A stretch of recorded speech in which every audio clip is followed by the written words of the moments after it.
In the Judeo-Christian tradition, we learn the foreigner residing among you must be treated as your native born. Love them as yourself, for you were foreigners in Egypt. In the Quran, we learn of the hospitality the Lord shows to the Prophet Muhammad, instructing him to do the same to others. Your Lord is sure to give you so much that you will be well satisfied. Did he not find you an orphan and shelter you? Did he not find you lost and guide you? Did he not find you in need and make you self-sufficient? So do not be harsh with the orphans, and do not chide the one who asks for help. Talk about the blessings of your Lord. Both of these ideas of welcome are not only nominal but material, encouraging equity between foreigners and natives. For what good is it to tell someone that they are welcome and then deprive them of a place at our table, of a roof over their heads and the opportunity to work? In my own church, we have a saying that goes, no matter who you are or where you are on life's journey, you're welcome here. When I came to Germany with the idea of studying Willkommenskultur in German church contexts, this is the idea of welcome that I had. It is an idea that accepts people without asking them to pretend or to be someone different, but which says simply, be here now. This is hard enough to do in a single church. Yet starting as early as 2015, I was reading about how Germany, in contrast to the United States, was professing such a culture of welcome on a national scale. I read about this Willkommenskultur that claimed, and this is a quote compiled from German government sources, appreciation of the diversity of society as a whole, which includes everyone, both new immigrants and people already living here, with and without a migration background. Immigration must be recognized as a resource, and people must be valued in all their diversity of age, gender, ethnic, cultural, or social background, physical and mental ability, religious affiliation, and sexual orientation. A sensitivity to inequality and barriers is fundamental. This also means enabling and promoting access to social and political participation for both migrants living here and newcomers. This is an impressive idea of welcome. It indicates more than tolerance, striving instead toward recognition and equity. It sounds less like a political buzzword and more like the deep welcome professed in the passages that we heard from Judaism, Christianity, and Islam. I imagined this sort of utopia where the Germans, in a moment of salvific moral reckoning for the refugee crisis that they had created more than 70 years ago, the effects of which continue to reverberate across the Middle East, were rolling out a red carpet for refugees, looking at them not as a burden, but as a vibrant and joyful addition to their communities. I imagined a culture that was embracing the reality that immigrants represent an economic gain to host societies, instead of buying into the myth of scarcity and nativist propaganda that claims immigrants take resources away from those to whom they rightfully, by birth, belong. And indeed, the media led me to believe it was true. I saw images of Germans lining up to greet newcomers with giant signs reading, "Kein Mensch ist illegal," and "Refugees welcome." I chose to focus specifically on refugees because I think that welcome is best judged by how it is experienced by those who are most disadvantaged, by those who arrive with the greatest need and the smallest bank accounts. When I got in here, I was in for a rude awakening. Not only did I begin to see all the ways in which refugees were not welcome, I found myself frequently wondering if I was really welcome. I had been invited to Germany by a political foundation on a prestigious scholarship. I had a generous stipend, months of intensive German lessons, and a group of 48 brilliant and supportive colleagues. Literally everything I should have needed to succeed. And still, things were incredibly difficult. The rules were various, rigid, and foreign, yet I was expected to know them all without anyone to guide me. In Italian, there is a saying that goes, "Nessuno nasce insegnato." No one is born taught. I started to think that the Germans must have some kind of opposite phrase where all people are born with the understanding of a wizened 90-year-old hardened by the challenges of life. When I asked questions of people who were in positions to help me to practice the Willkommenskultur I had read about, I was often treated as if I should know better without anyone having taken the time to show me. I learned it was impossible to purchase comprehensive health insurance as a newcomer, showing me that the disabled and those with pre-existing health conditions are not included in this welcome. And so the myth of this stupendous universal healthcare system, a key to any kind of national Willkommenskultur, was also shattered. I'm far from the only one shut out of quality healthcare.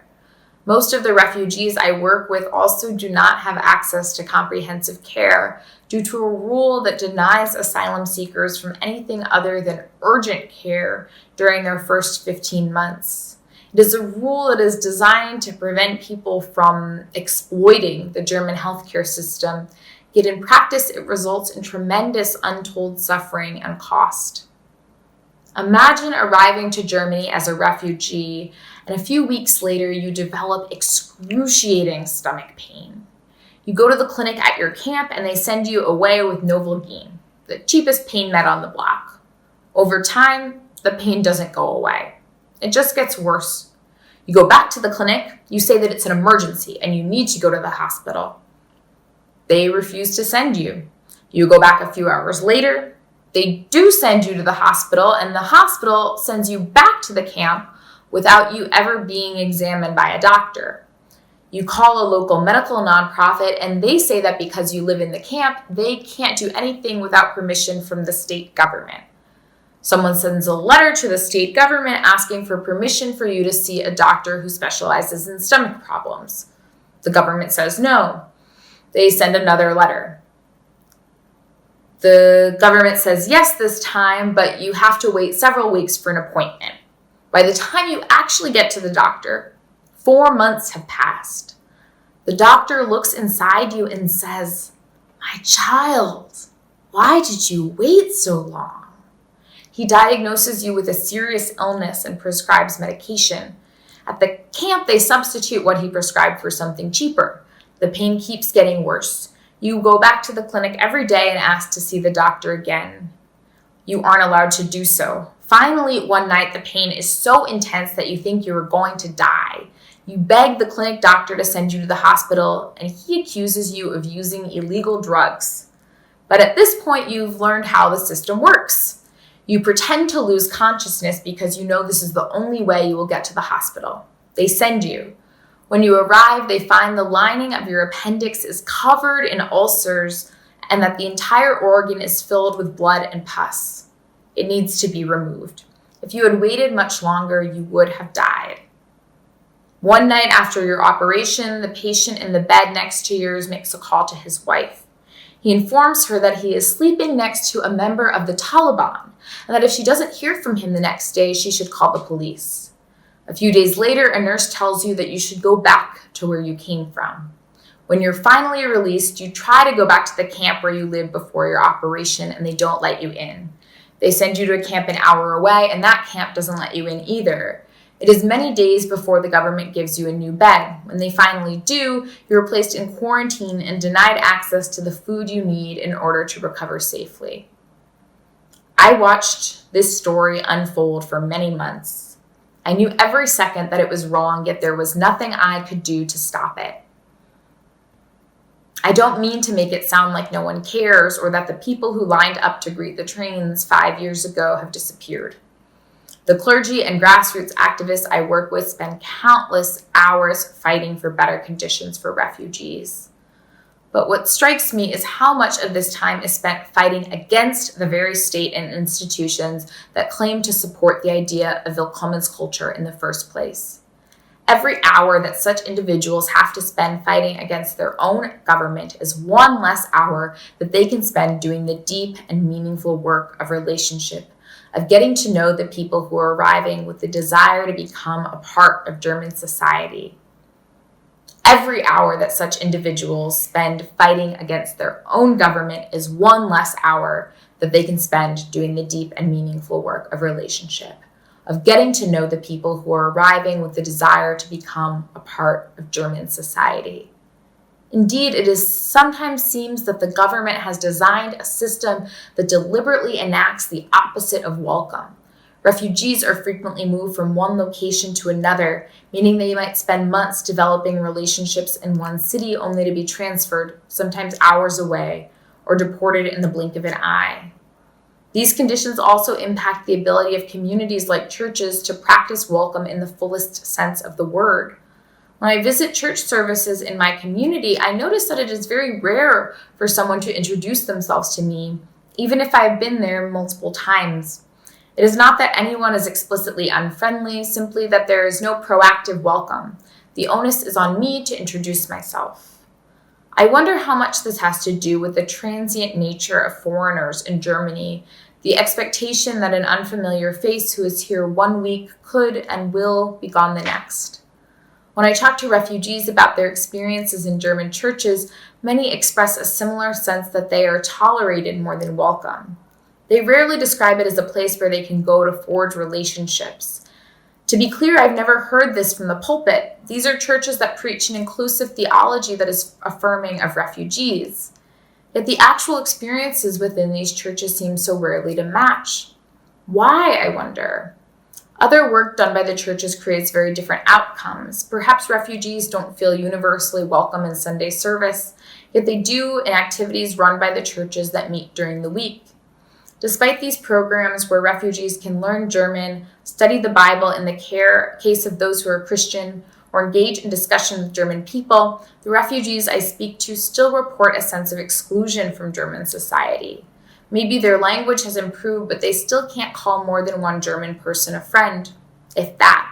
Maybe they have deepened their theology and beliefs, but the German Migration Office doesn't believe that they are Christian and will use this disbelief as a reason to deport them, no matter how involved they might be with their local church community. I remember the lesson of my faith that the foreigner residing among you must be treated as a native born. Is the Bundesamt für Migration und Flüchtlinge reading a different Bible than I am? What criteria are they using to decide if someone is Christian? I remember the supposed respect for religious diversity championed by Willkommenskultur, which also means diversity within religions. Has this been forgotten altogether?